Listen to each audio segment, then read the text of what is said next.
신약성경 360면 히브리서 8장 1절로 5절 말씀입니다. 히브리서 8장 1절로 5절 말씀입니다. 지금 우리가 하는 말의 요점은 이러한 대제사장이 우리에게 있다는 것이라. 그는 하늘에 지극히 크신 이의 보좌 우편에 앉으셨으니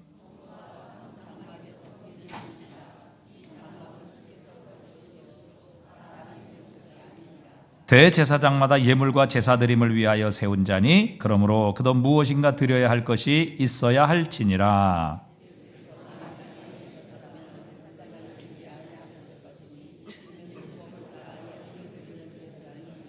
함께 읽습니다. 그들이 섬기는 것은 하늘에 있는 것의 모형과 그림자라. 모세가 장막을 지으려 할 때에 지시하심을 얻음과 같으니 이르시되 산과 모든 것을 산에서 내게 보이던 본을 따라 지으라 하셨느니라.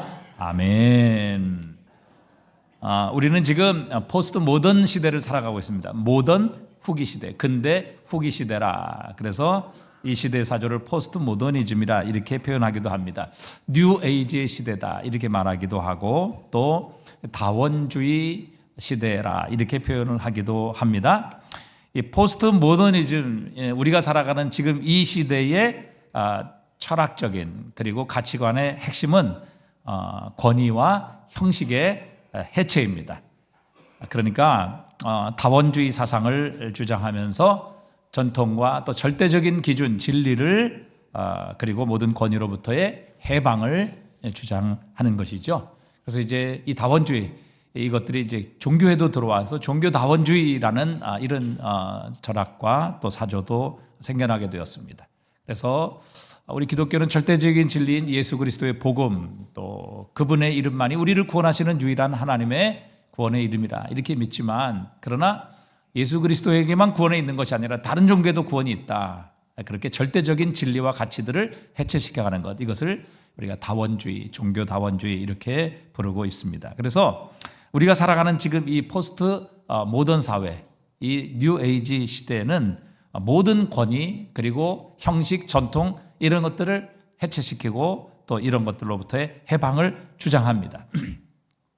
우리가 이제 학교에서 학생 인권 조례로 인해서 학교의 모든 이런 문제들도 많이 바뀌게 되었습니다.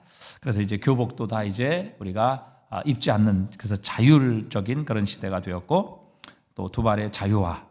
옛날에는 제가 학교 다닐 때 머리가 조금이라도 길면 바리깡을 가져와서 선생님이 머리에 고속도로를 냈습니다. 그래서 몇 달 동안을 모자를 쓰고 다니 이런 적도 있었는데, 요즘은 전혀 그런 것에 대해서 타치를 하지 않습니다. 만약에 그렇게 타치를 했다가는 아주 큰 일이 발생하게 되죠.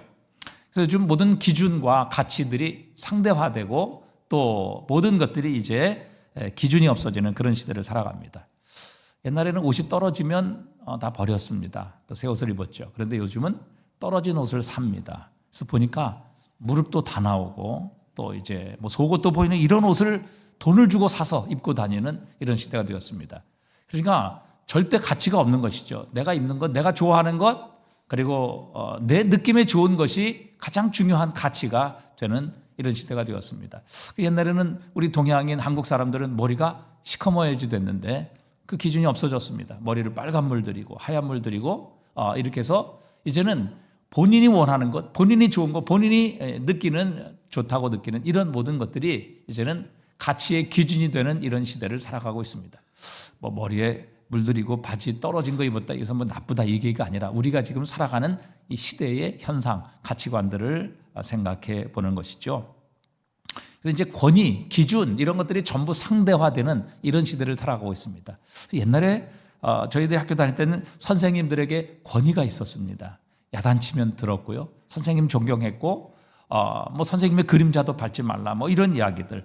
조선의 학자 율곡이는 자신의 제자들 향해 군사부일체라 이런 말을 남기기도 했습니다. 요새는 군사부일체가 아니라 두사부일체다. 두목과 스승과 또 부모님이 하나다. 뭐 이런 이야기를 하기도 하죠.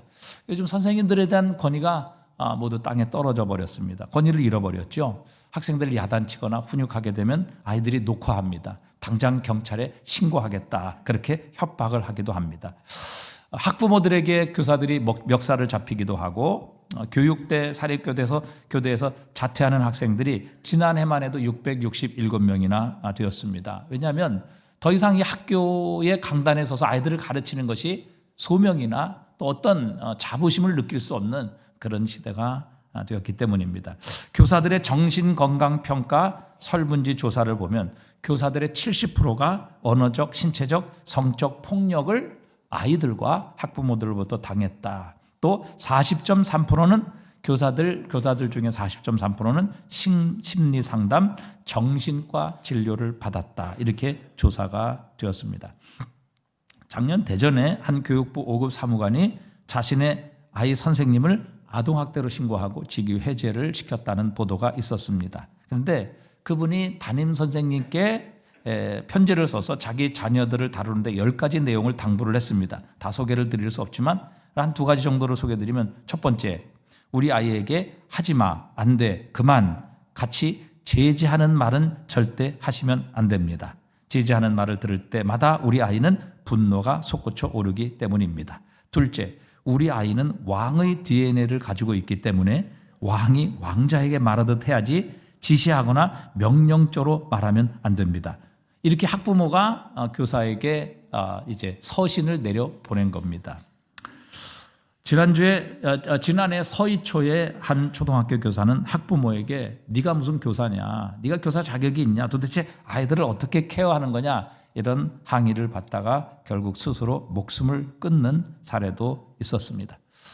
교사의 권위가 이제 완전히 무너지게 된 것이죠. 그래서 이제는 더 이상 교사를 어떤 스승이나 존경해야 할 대상이 아니라 하나의 기능인으로 보게 되는 이런 시대를 우리가 살아가고 있습니다. 손해는 결국 학생들이 보는 것이죠. 교사는 더 이상 아이들을 자신의 제자요, 정말 마음을 다해 가르쳐야 될 그런 제자로 더 이상 보지 않습니다. 그저 내 할 것 하고 그저 내 의무를 다하면 끝이지, 괜히 아이들에게 간섭하고 아이들에게 관심을 주고 또 아이들에게 정성을 쏟았다가는 무슨 봉변을 당할지 모른다라고 생각하는 것이 교사들의 일반적인 생각이 되었고, 그 손해는 고스란히 우리 학생들과 자녀들에게 돌아가게 되었습니다. 우리 이 포스트 모던 시대, 모던 근대 후기 시대를 살아가는 바로 이 시대의 현상을 표현하고 있는 것이죠. 우리는 권위를 잃어버렸습니다. 부모도 권위를 다 잃어버린 시대. 그래서 지금은 각자의 느낌, 감정, 생각에 권위를 부여하고 내가 옳다고 생각하는 것, 내가 좋다고 생각하는 것, 내가 좋다고 생각하고 느끼는 바로 그것이 모든 가치 기준의 중심이 되는 이런 시대를 살아가고 있습니다. 사람들이 복음을 듣고 왜 예수를 믿지 않습니까? 하나님의 말씀이 옳은 게 아니라 자기 생각이 옳다라고 생각하기 때문에 하나님의 말씀을 거부하는 그런 것이죠. 1세기에도 여러분 교회 안에 거짓 선생들이 굉장히 많이 있었습니다. 그래서 교인들 가운데는 도대체 누구의 말을 믿어야 되는지, 사도들은 이야기를 하고, 사도들은 예수 그리스도의 복음을 믿어야 구원을 얻는다고 하는데 예수 그리스도만이 우리의 구원의 유일한 이름이라 이렇게 주장하는데, 거짓 선생들은 나와서 아니다, 꼭 사도들의 말만 믿어갖고는 안 된다, 그들이 잘못하고 있는 것이다. 특별히 이 히브리서는 유대 그리스도인들이 기독교인으로, 유대인들이 기독교로 개정한 유대 그리스도인들을 향해 썼던 그런 편지입니다. 그렇기 때문에 유대 거짓 선생들 가운데는 아니 예수를 믿는 거 좋은데 예수를 믿어가지고만 구원을 받을 수 있겠느냐, 율법 지켜야 되고 그 다음에 절기 지켜야 되고 안식일 지켜야 되고 이 모든 것들을 지켜야 올바로 구원을 받지, 어찌 예수만 믿는다고 구원을 받을 수 있느냐, 이런 것들을 주장했던 것이죠. 그래서 성도들 가운데는 도대체 누구의 말을 믿어야 되느냐, 어떤 권위가 진정한 권위이냐, 이런 것들에 대해서 많이 혼란을 겪는 그리스도인들이 있었고, 바로 이들을 향해 히브리서라는 이 편지를 썼던 것입니다. 이렇게 편지를 써서 기독교 복음과 구원의 방법에 대한 중요한 원리를 우리에게 설명해 주고 계시는 것이죠. 오늘 히브리서를 받았던 이 유대인들이었던 이제 기독교인, 이제 유대교에서 기독교로 개종했던 이 유대인들에게는 사실 모세는 정말 위대한 이스라엘의 선생이었습니다.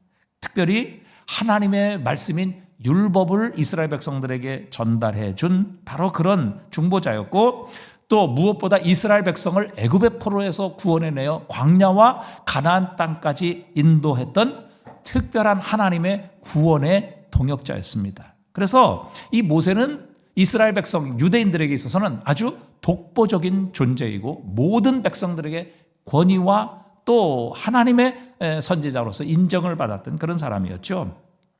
모세는 당시에 있는 많은 사람들에게 설교도 했습니다. 율법을 선포했습니다. 또 예배와 의식에 관한 세세한 지시를 내렸습니다. 그래서 우리가 모세가 쓴 책을 모세오경이라, 창세기, 출애굽기, 레위기, 민수기, 신명기, 성경의 근간이 되는, 그래서 이 모든 만물과 우리 인간의 시작과 또 그 모든 구원의 과정들을 모형으로 보여준 아주 중요한 그런 성경의 인물입니다.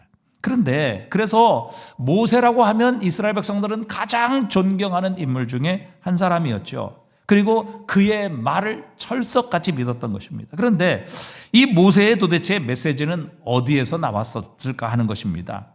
도대체 이스라엘 백성들에게 이런 권위를 가진 그 근거가 어디에 있었을까? 그의 메시지의 원천이 무엇이었을까 하는 것이죠. 그래서 오늘 히브리서 기자는 이스라엘 유대인들이 그렇게 존경하고 그렇게 권위를 인정하는 이 모세에 대해 설명하고 대답하고 있습니다.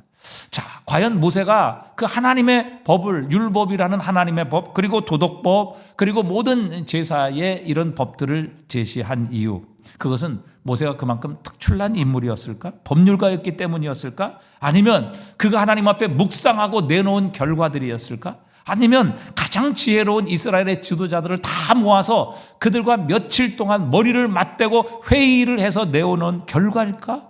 그 대답이 성경에 나오는데, 오늘 모세가 이렇게 이스라엘 백성들의 권위를 가진 이유를 오늘 본문 5절에서는 이렇게 설명을 하고 있습니다. 모세가 장막을 지려할 때에 지시하심을 얻음과 같으니, 그렇게 말씀하십니다. 모세는 지시하심을 받았다. 하나님께서 모세를 시내산에서 불러서 40일간 머물게 하십니다. 그리고 그 기간 동안 하나님께서 하나님의 성막을 어떻게 짓고, 또 기구들은 어떤 것을 비치해야 되고, 수치는 어느 정도 되고, 색상은 무엇이고, 재료는 무엇으로 만들어야 되고, 또 이스라엘 백성들에게 선포해야 될 하나님의 법은 어떤 것이고, 또 백성들이 순종하고 준수해야 될 하나님의 그 법칙인 율법이 어떤 것인가 하는 것을 정확하고 자세하게 알려주었습니다. 그리고 하나님께서 마지막에 선포하신 말씀이 바로 오늘 본문에 기록된 말씀, 출애굽기 25장 40절에 있는 말씀이에요. 너는 삼가 이 산에서 내게 보인 양식대로 할지니라. 그러니까 모세가 장막을 지으려 할 때 모두 지시하심을 받았고, 하나님께서 그에게 하늘에 있는 성막의 성전의 본을 보여주셨고, 모세는 하나님께서 보여주신 그 본을 따라서 이 땅에서 성전을 짓도록 백성들에게 모든 것을 설명했다는 것입니다. 그리고 모세가 전한 율법, 모세가 전한 모든 하나님의 백성으로서의 삶의 법칙들, 이스라엘 백성의 헌장이라고 하는 이 모든 계명들, 10계명으로부터 시작하여 모든 도덕법들, 윤리법들, 이것은 하나님께로부터 들은 말씀을 모세가 백성들에게 전한 것이라, 이렇게 말씀하고 계십니다. 그래서 하나님께서는 모세에게 하나님께 나가는 방법, 하나님을 예배하는 방식, 하나님께 복을 받는 이 유일한 길을 모세를 통해 하나님은 알려주시고 보게 하셔서 그것을 백성들에게 그것을 짓도록 하셨다는 사실입니다. 그러니까 이 모세의 권위는 전적으로 하나님께서 보여주신 것을 백성들에게 말하고, 하나님께서 들려주신 것을 백성들에게 가르친 것, 그것이 모세가 존경받고 모세가 모든 사람들에게 인정받던 권위의 원천이었던 것입니다. 그런데 이 모세의 권위에 반발하는 일부의 사람들이 있었습니다. 그 중에는 아론의 아들들도 있었습니다. 제사장들이죠. 그들은 하나님께서 모세를 통해 제시하신 방법이 아니라 자신의 방법, 더 편리하고 쉬운 방법으로 하나님께 나아가려고 했습니다. 그래서 하나님께서는 분명히 그들에게 지시한 말씀이 있는데, 하나님께 향로에 불을 피워서 향기를 하나님께 올려드릴 때는 반드시 번제단에 있는 숯불을 담아 그 위에 향을 태워서 하나님께 향기로운 향을 올려드리도록 했는데, 이들은, 아론의 두 아들들은 편리한 방법, 쉬운 방법으로 그 향에 불을 피웁니다. 그래서 하나님께서 명하시지 않은 다른 불을 향로에 담아 거기에다가 향을 피우다가 하나님께로부터 불이 나와서 이 둘을 삼켜버립니다. 즉시 하나님 그 자리에서 죽임을 당하고 말았죠. 왜 이런 일이 일어났습니까? 하나님께서는 분명히 모세에게 산에서 보여주신 그대로 행하라고 백성들에게 말씀하셨는데 그들의 생각은 이거였습니다. 꼭 하나님께서 지시하신 방법으로 해야 되나? 우리에게 더 좋은 생각이 있는데, 우리에게 더 편리한 방법이 있는데 우리의 생각대로 해보자 라고 하나님의 권위를 무시해버린 겁니다.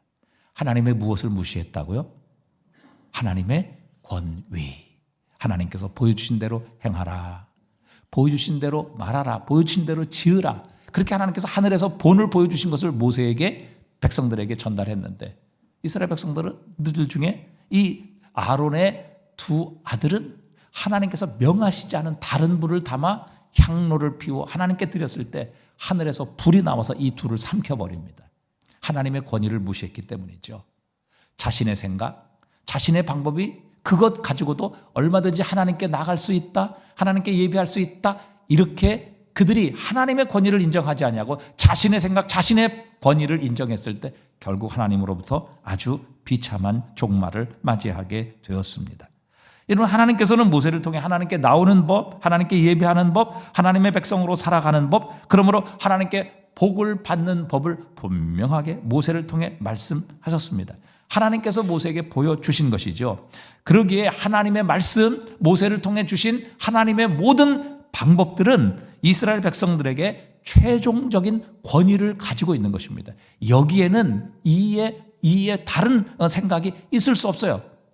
이스라엘 백성들이 제안을 하거나 이스라엘 백성들이 바꾸거나 자신의 마음대로 이것을 변경시킬 권세가 없다는 것입니다. 왜? 하나님으로부터 나온 것이고 하나님께서 본을 보여주신 것이고 하나님께서 지시하시고 말씀하신 것이기 때문입니다. 그래서 민수기 16장에도 보면 레위의 후손인 고라가 이스라엘 지도자 250명과 함께 모세와 아론을 향해 반란을 일으킵니다.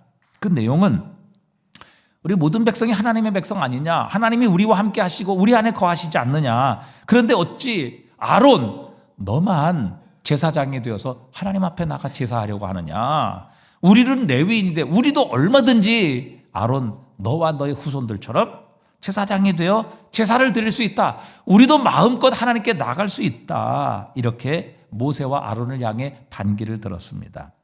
그러자 모세가 이 고라와 그를 따르는 사람을 향해 싸우거나 다투지 않아요. 뭐라고 하면 내일 너희를 다 향로를 가지고 하나님께 나와라. 그리고 하나님께 너희들이 나왔을 때 우리도 향로를 가지고 나올 것이다. 그런데 너희들에게 아무 일이 없다면 이건 우리가 잘못한 것이다. 그러나 만약 하나님께서 너희를 심판하신다면 이건 분명히 너희가 하나님의 뜻이 아닌 것을 알라. 그렇게 말하고 다음날 아침에 고라와 그의 가족들과 250명의 이스라엘 지도자들이 각기 향로에다가 불을 담아서 다 아론과 함께 모세 앞에 모이게 됩니다. 그런데 그들이 모였을 때 하나님께서 그들 가운데 임재하셔서 고라 앞에 있는 땅을 갈라버리십니다. 그리고 이 고라와 그의 자손들을 그 땅으로 직접 하나님께서 아주 내려버리십니다. 그러니까 그 이스라엘 민수기에 보면 그들이 산채로 지옥에 떨어지게 되는 이런 끔찍한 하나님의 심판의 역사가 기록되어 있습니다. 자, 그래서 이 모세가 이 말을 마치자마자 그들이 섰던 땅바닥이 갈라져서 고라와 그에 속한 모든 가족들이 다 그들의 재물과 그들의 집들이 다 산채로 수올 지옥에 떨어지게 됩니다. 그리고 그를 따랐던 250명의 이스라엘 지도자들은 분향단을 든 채로 하늘에서 불이 나와서 그들 모두를 다 살라버립니다. 그러자 백성들이 모세와 아론을 원망합니다. 왜 우리의 지도자들을 죽였냐? 왜 당신을 반항했다고 이런 일이 일어나게 하느냐? 그들이 모세와 아론을 돌로 치려합니다. 그때 여호와의 영광이 백성들 가운데 나타나자 이 백성들 가운데서 나병, 연병이 시작됩니다. 그리고 고라의 일로 죽은 자들 외에 이 나병, 연병으로 이 문둥병으로 죽은 자가 14,700명이나 됩니다. 여러분, 왜 하나님의 백성이라고 하는 이스라엘에게 이런 엄청난 사건이, 이런 무시무시한 심판이 일어나게 되었느냐 하는 것입니다. 그 핵심은 그것입니다. 하나님께서 그들에게 분명히 지시하시고 말씀하시고 어떻게 하나님께 나오는지, 어떻게 하나님께 제사를 드리는지, 누가 그 제사와 제물을 잡아 드릴 수 있는지 하나님께서 분명히 모세를 통해 말씀하셨어요. 그런데 고라와 그의 자손들, 그리고 그를 따랐던 사람은 그 하나님이 말씀하신 권위를 무시하고 자신들의 생각을 따라서 우리도 나갈 수 있지 않느냐, 뭐 모세와 아론만 하나님께 제사 드리느냐, 우리도 나가서 얼마든지 하나님께 제사 드릴 수 있다, 하나님이 우리와 함께 하시고 하나님이 우리들도 택하셨는데 왜 모세와 아론만 하나님께 나갈 수 있느냐, 이렇게 하나님의 권위에 반기를 들었다가 결국 이 끔찍한 심판을 받게 되었던 것이죠. 여러분, 우리가 생명을 얻고 구원을 얻는 최종적인 근거, 권위가 어디에 있느냐 하는 것이 오늘 핵심입니다. 여러분, 우리가 무엇으로 구원을 받습니까? 무엇으로 어떻게 생명을 얻으며 어떻게 우리가 이 세상, 죄와 하나님의 심판의 대상이었던 이 세상에서 구원을 받아 하나님의 축복과 하나님의 은혜의 대상인 하나님의 나라, 하나님의 백성이 되어줄 수 있겠느냐 하는 것입니다. 그 최종적인 권위가 어디에 있느냐 하는 것이죠. 우리의 생각에 있습니까? 우리의 판단에 있습니까? 우리의 지식에 있습니까? 여러분, 고린도전서 1장 20절에 보면 이렇게 우리에게 말씀하고 계십니다. 우리 한번 다 같이 읽어보겠습니다. 하나님의 지혜에 있어서는 이 세상이 자기 지혜로 하나님을 알지 못하므로 하나님께서 전도에 미련한 것으로 믿는 자들을 구원하시기를 기뻐하셨도다. 유대인은 표적을 구하고 헬라인은 지혜를 찾으나 우리는 십자가에 못 박힌 그리스도를 전하니 유대인에게는 거리끼는 것이요 이방인에게는 미련한 것이로되 오직 부르심을 받은 자들에게는 유대인이나 헬라인이나 그리스도는 하나님의 능력이요 하나님의 지혜니라. 아멘. 여러분, 이 말씀의 핵심은 그겁니다. 인간의 지혜, 인간의 방법으로는 결코 우리가 구원받을 수 있는 방법이 없다. 세상은 하나님의 지혜, 하나님의 권위를 무시하고 자신의 방법으로, 자신의 지혜로 구원을 얻기 위해 예수님을 십자가에 못 박아 버렸습니다. 그래서 유대인들은 예수님으로부터 표적을 구했죠. 기적을 구했습니다. 당신이 로마에서 우리를 구원하고 당신이 진짜 이 세상의 왕이라는 것을 보여주면 당신을 믿겠다. 그런데 예수님은 사실 얼마나 가난하고 또 얼마나 사실 사람들이 볼품없는 모습으로 이 땅을 사셨습니까? 그렇기 때문에 그들은 그들의 지혜로 하나님이 보내신 예수 그리스도를 구주로 믿지 않았어요. 영접하지 않았어요. 십자가에 못 박아버렸죠. 여러분, 로마 사람들, 여러분 그리스 헬라는 지혜의 원천 아닙니까? 여러분, 여기서 철학이라는 것이 시작되지 않았어요? 필로소피아, 필로소와 소피아, 지혜를 사랑하는 이 철학, 바로 그리스 로마에서 시작되었습니다. 그런데 그들을 세상적인 지혜, 세상적인 철학을 가지고 예수 그리스도를 봤을 때 너무 무능했던 것입니다. 전혀 지혜롭지 못했던 것입니다. 그래서 이 유대인과 헬라인들은 예수 그리스도를 십자가에 못 박아 죽여버린 것이지요.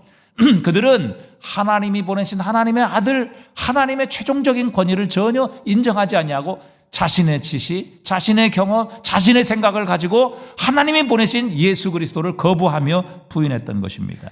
그런데 이 세상이 하나님의 권위를 무시하고 자신의 방법으로 구원을 얻기 위해 십자가에 못 박아버린 예수 그리스도.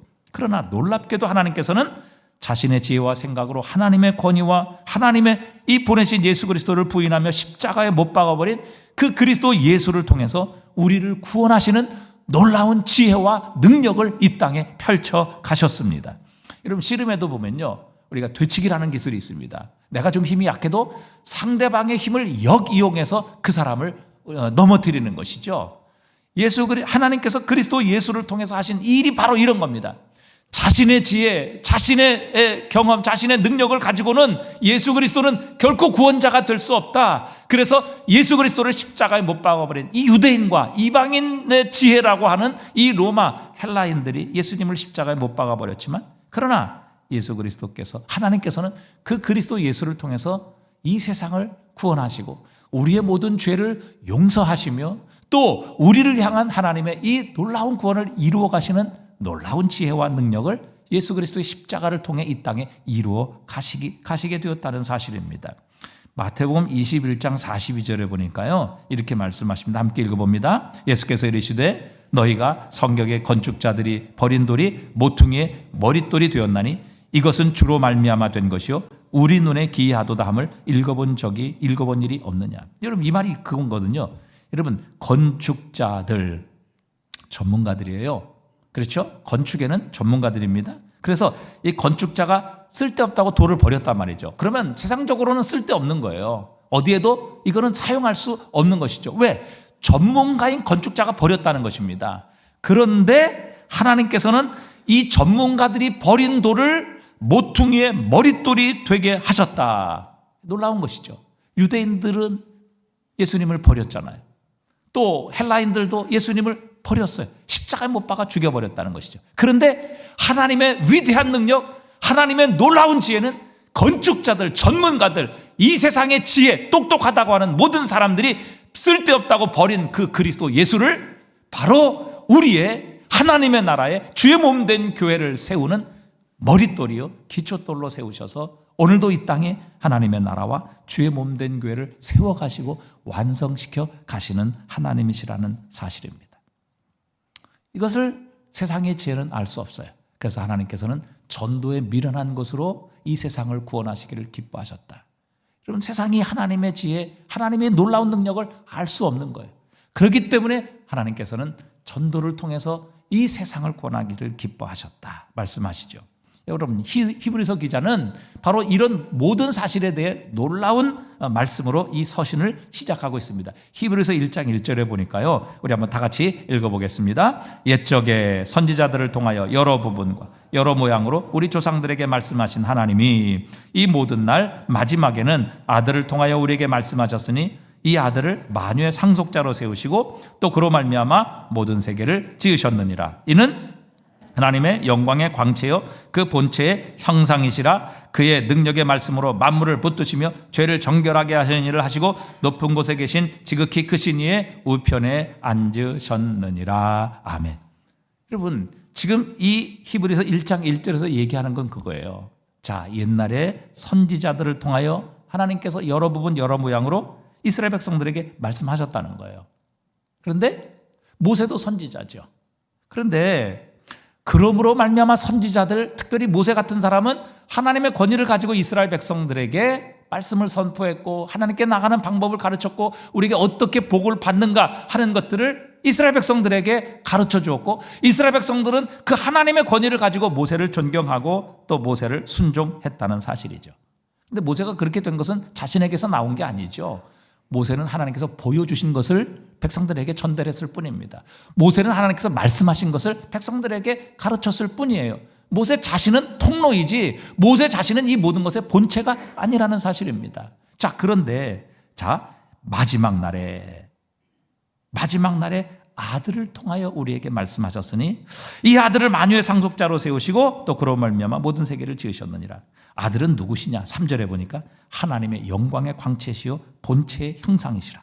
그 능력의 말씀으로 만물을 붙드시며 죄를 정결케 하시는 일을 하시고 높은 곳에 계신 지극히 크신 이의 우편에 앉으셨느니라. 여러분, 모세는, 선지자들은 하나님께서 보여주신 것, 그 본을 전달했을 때 권위를 가졌는데, 하나님께서 말씀하신 것을 백성들에게 전달했을 때 권위를 가지고 그 말씀으로 백성들을 가르쳤는데, 이제는 예수 그리스도가 이 땅에 오셨는데 그분은 누구시냐? 그분은 하나님의 것을 전달하고 보신 것을 말씀하시는 분이 아니라 그분은 바로 그 선지자들이 본이라 이렇게 말씀하십니다. 그분은 하나님의 영광의 광채시요 하나님의 본질의 형상이시라. 그러니까 그분이 하나님이시라는 겁니다. 그분은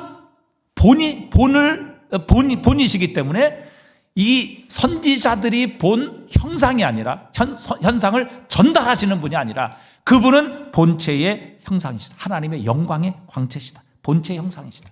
그분은 곧 본이시라는 겁니다. 근데 바로 예수 그리스도가 이 땅에 오신 것은 본이신 그분이 친히 이 땅에 오셨다는 것이죠. 그분은 하나님이신데 하나님이 친히 이 땅에 오셔서 우리에게 말씀하시고 최종적으로 우리에게 가르쳐 주셨다는 것입니다. 그렇기 때문에 여러분 예수 그리스도가 최종적인 권위라고 우리에게 가르쳐 주시는 겁니다. 여러분 왜 세상이 이렇게 되었습니까? 우리 존귀한 하나님의 형상으로 만든 생명을 오늘도 서로 죽이지 못해서 혈안이 되어 있습니다. 곳곳에 전쟁의 소식, 또 서로를 미워하고 다투고 죽이고 또 이런 죽는 곤경에 왜 이 세상에 처해 있느냐 하는 것입니다. 인간의 말 여러분 얼마나 많습니까? 이렇게 하면 평화를 유지한다, 이렇게 하면 잘 산다, 이렇게 하면 행복한다. 여러분 얼마나 철학자들이 인생의 문제를 해결하기 위해 이때까지 노력했고 그들의 지혜를 짜냈으며 그들의 사상을 이 땅에 선포했습니까? 여러분 정치가들 얼마나 많은 공약을 내세웠습니까? 소위 전문가들입니다.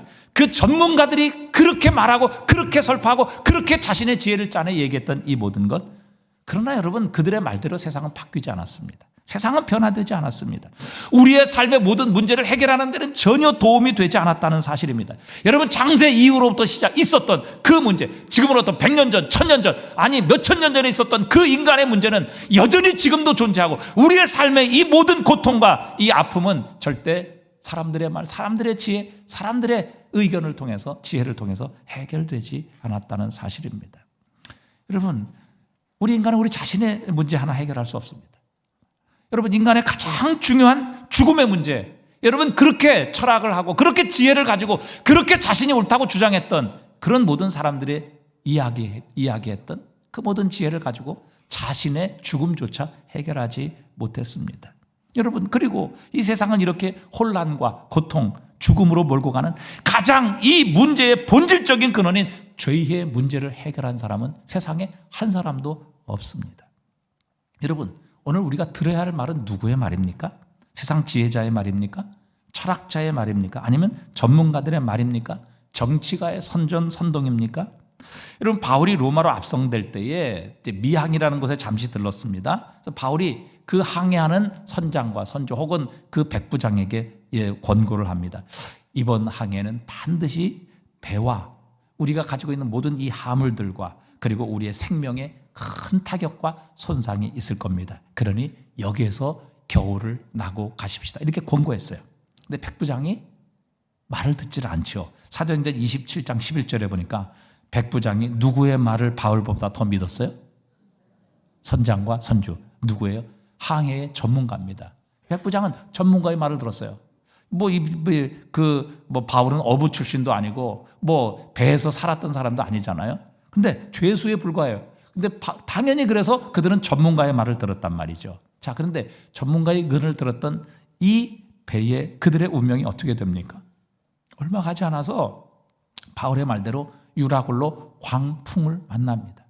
미친 바람이죠. 광풍을 만나요. 그래서 상인들은 자신이 생명같이 여겼던 모든 화물들을 다 버립니다.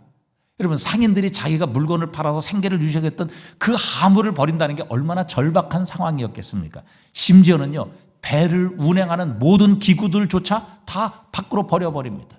그리고 양식조차도 다 버려버립니다. 이게 뭐예요? 절체절명의 상황입니다. 더 이상 살 소망이 없게 되었다는 사실이죠. 여러분 전문가의 말이 도움이 될 때도 있지만 여러분 전문가의 말이 우리의 삶, 우리의 인생, 우리의 모든 행복의 최종적인 권위가 될 수는 없는 것입니다. 여러분 우리의 생명과 삶, 구원과 영생의 근거는 사람들이나 전문가들이나 지혜자의 말이 아니라 하나님의 말씀을 들어야 합니다. 하나님께서 마지막으로 그의 아들을 통하여 우리에게 하신 말씀에 최종적인 우리의 구원과 생명의 근거와 권위가 있다는 사실입니다. 여러분 예수님은 단순히 위대한 종교적인 스승이 아닙니다. 다른 사람들보다 좀 거룩하고 또 우리의 삶에 행복을 주는 지혜자도 아닙니다. 그분은 도덕적으로 윤리적으로 우리를 좀 더 올바른 삶으로 인도하는 교사도 아닙니다. 예수님은 하나님의 아들이십니다. 예수님은 하늘에서 직접 내려오신 분이십니다. 그분은 하나님의 영광의 광채시요 본체의 형상이시라 그렇게 말씀하고 계십니다. 빌립이 하루는 예수님을 찾아와서 예수님 하나님 아버지를 좀 보여주십시오 이렇게 요구하자 주님께서 그에게 이렇게 말씀하시죠. 요한복음 14장 9절에 보니까 네가 나를 알지 못하느냐? 나를 본 자는 누구를 보았어요? 아버지. 예수님을 본 자는 아버지를 보았다. 즉 예수님은 하나님 아버지와 동등한 능력과 권세와 영광을 가지고 계시는 하나님이시다. 그래서 나를 본 자는 곧 하나님 아버지를 본 것과 같다. 그렇게 예수님께서는 빌립에게 말씀하셨습니다. 여러분, 그분의 위엄과 영광을 직접 본 사도들도 내린 결론이 이것입니다.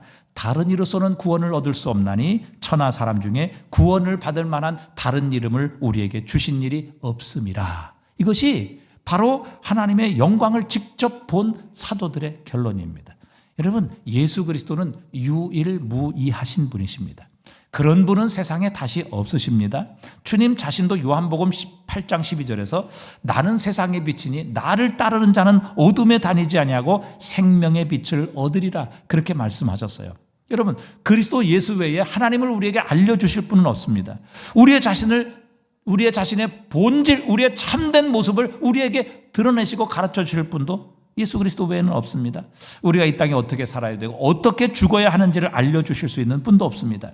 우리를 기다리는 영원한 세상에 대해서 예수 그리스도만이 우리에게 알려주실 수 있는 유일한 권세 또 권한을 가지고 계십니다. 그렇기 때문에 우리는 하나님의 아들의 음성을 들어야 합니다. 베드로와 야고보, 요한은 변화산에서 예수님께서 영광스러운 모습으로 변형되시는 것을 직접 눈으로 보았습니다. 모세와 엘리야, 즉 구약의 가장 대표인 율법의 대표인 모세, 그리고 선지자의 대표인 엘리야가 예수님을 찾아와서 예수님과 함께 이야기하는 놀라운 사건을 직접 목격했죠. 그때에 하늘에서 소리가 울려 퍼지며 그들에게 말씀하십니다. 즉 하나님께서 직접 그들에게 말씀하신 것이죠. 마태복음 17장 5절입니다. 다 같이 읽어보겠습니다. 말할 때에 호련히 빛난 구름이 그들을 덮으며 구름 속에서 소리가 나서 이르시되 이는 내 사랑하는 아들이요 내 기뻐하는 자니 너희는 그의 말을 들으라 하시는지라. 누구의 말을 들으라고요? 그의 말을 들으라. 하나님께서 친히 말씀하신 거예요. 하나님께서 베드로와 야고보, 요한, 변화산에서 영광스러운 모습으로 변화된 예수 그리스도의 모습을 보고 두려워하고 놀라고 당황하고 있는 이 베드로와 야고보, 요한을 향해 하늘에서 하나님께서 직접 구름 가운데 찾아오셔서 말씀하신 거예요. 너희는 그의 말을 들으라. 예수 그리스도의 말씀을 들으라는 것입니다.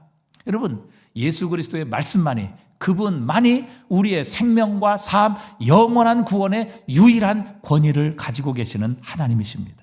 주님께서 말씀하시죠. 요한복음 14장 6절에 나는 길이요 진리요 생명이니 나로 말미암지 않고는 아버지께로 올 자가 없느니라. 요한복음 11장 25절에도 보면 예수께서 이르시되 나는 부활이요 생명이니 나를 믿는 자는 죽어도 살겠고 무릇 살아서 나를 믿는 자는 영원히 죽지 아니하리니 이것을 네가 믿느냐. 나는 세상의 빛이니 나를 따르는 자는 어둠에 다니지 아니하고 생명의 빛을 얻으리라. 여러분, 누가 이런 말을 할 수 있겠습니까? 누가 이런 선포를 할 수 있겠어요? 여러분, 자신은 진짜 생명의 빛이 아닌데 나는 생명의 빛이라 나를 따르는 자는 어둠에 다니지 아니하고 생명의 빛을 얻으리라. 자신은 진짜 그렇지 않은데 이렇게 말한다면 이건 사기꾼입니다. 이단이지요. 여러분, 만약에 자신은 진짜 그렇다고 착각하며 이런 말씀을 하고 있다면 이 사람은 정신병자입니다. 여러분, 사기꾼, 거짓말, 정신병자. 여러분, 예수님이 정말 빛이 아니고 우리를 영원한 생명의 빛으로 인도하시지 않으신다면 여러분, 예수님은 거짓말장이 아니면 사기꾼이에요. 여러분, 2000년 동안 거짓말장이 사기꾼을 믿고 세상이 이렇게 바뀌고 예수 그리스도를 믿음으로 구원을 얻고 영원한 생명을 얻으며 하나님의 나라에 들어가는 이 놀라운 구원의 역사가 사기꾼을 통해서 아니면 거짓말장이를 통해서 일어날 수 있는 가능성이 있겠느냐 하는 것입니다. 이 말은 바로 예수 그리스도는 하나님의 아들이시라는 겁니다. 그분만이 우리의 생명과 삶의 유일한 권위를 가지고 계시는 하나님이시라고 우리에게 가르쳐 주시는 겁니다. 그래서 여러분, 예수님의 말씀을 들어야 합니다. 예수님의 말씀만이 우리의 생명과 삶, 우리의 영원한 구원의 유일한 권위를 가지고 계시기 때문입니다. 우리의 생각을 내려놓아야 합니다. 우리의 경험, 우리의 생각, 우리의 가치관, 우리의 기준이 우리의 삶의 권위를 가진다면 우리는 결코 예수 그리스도의 권위를 인정하지 않을 것이고 우리는 우리가 가진 이 얄팍한 지혜, 이 작은 지식으로 말미암아 우리는 영원한 하나님의 심판을 면치 못하게 될 것입니다. 그러나 하나님께서 말씀하시고 예수님께서 말씀하신 그 말씀의 권위를 최종적으로 우리가 인정하며 받아들이게 된다면 우리는 예수님의 말씀대로 구원을 얻게 될 것입니다. 영원한 생명을 얻게 될 것입니다. 우리 이 땅과 영원한 세상에서 가장 복된 삶을 누리며 살게 될 것입니다. 예수님의 말씀은 반드시 이루어집니다. 오늘도 예수님의 말씀을 믿는 자는 구원을 얻게 하실 것입니다. 하나님과 화평을 누리게 하실 줄 믿습니다. 하나님의 복을 받고 하나님의 능력을 경험하게 하실 것입니다. 이 땅과 영원한 세상에서 진정한 행복을 누리게 하실 것입니다. 그분이 우리의 삶과 우리의 신앙과 우리의 영원한 생명, 우리의 모든 시대의 유일한 최종적인 권위가 되시기 때문입니다. 모세가 하늘로부터 본 것, 그리고 모세가 하나님으로부터 들은 것을 전달했을 때 모세가 유대인들에게 이런 위대한 권위를 가졌다면 하늘로부터 직접 내려오신 하나님이신 예수 그리스도, 영광, 하나님의 영광과 그 형체의 본질이신 바로 하나님이신 예수 그리스도, 하나님의 아들이 이 땅에 직접 오셔서 말씀하신다면 여러분, 그분이야말로 우리의 인생과 삶, 우리의 구원의 최종적인 권위를 가지고 계시는 분이십니다. 여러분, 우리의 짧은 생각, 이 유한한 경험, 그리고 이 작은 지식과 지혜를 가지고 하나님의 권위를 거부한다면 우리는 우리의 이 죄로 말미암아 영원히 죽음을 면치 못하게 될 것입니다. 우리의 이 작고 미련한 지혜로 말미암아 우리는 하나님의 심판을 받는 것입니다. 하지만 하나님의 권위를 인정하고 그 하나님의 말씀을 믿음으로 마지막 최종적으로 우리에게 오셔서 말씀하신 하나님의 아들 예수 그리스도, 그분의 권위를 인정하며 그분의 말씀을 믿는 자는 영생을 얻게 될 것입니다. 지금 여기에서 하나님의 나라에 들어가게 하실 것이고 하나님께서 약속하신 모든 진정한 생명과 복을 누리게 하실 것입니다. 여러분, 예수 그리스도, 이 땅에 오신 하나님의 아들 예수 그리스도. 그래서 이전에는 많은 선지자들을 통해서 하나님 말씀하셨지만 이 마지막 시대에 하나님이 그 아들을 보내서 우리에게 말씀하신 이 최종적인 권위 그리스도 예수의 말씀을 믿고 그분을 영접하는 자는 구원을 얻습니다. 생명을 얻습니다. 하나님이 약속하신 대로 이 땅에서 구원을 받아 영원한 하나님의 나라에 지금 여기서 들어가게 하시는 놀라운 은혜, 이 생명의 약속을 우리의 삶에서 친히 여기서 경험하게 하실 것입니다.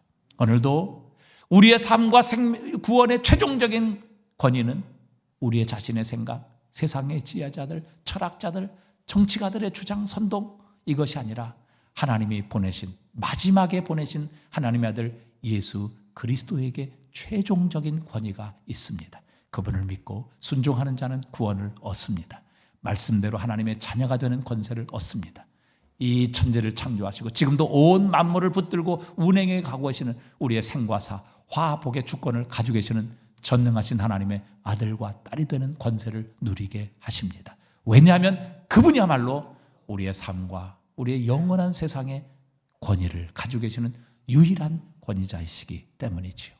그분을 믿고 그분의 권위를 인정하고 순종하게 될 때 하나님의 구원의 역사, 생명의 역사, 진정한 축복의 역사가 우리의 삶에 임하게 하실 줄 믿습니다.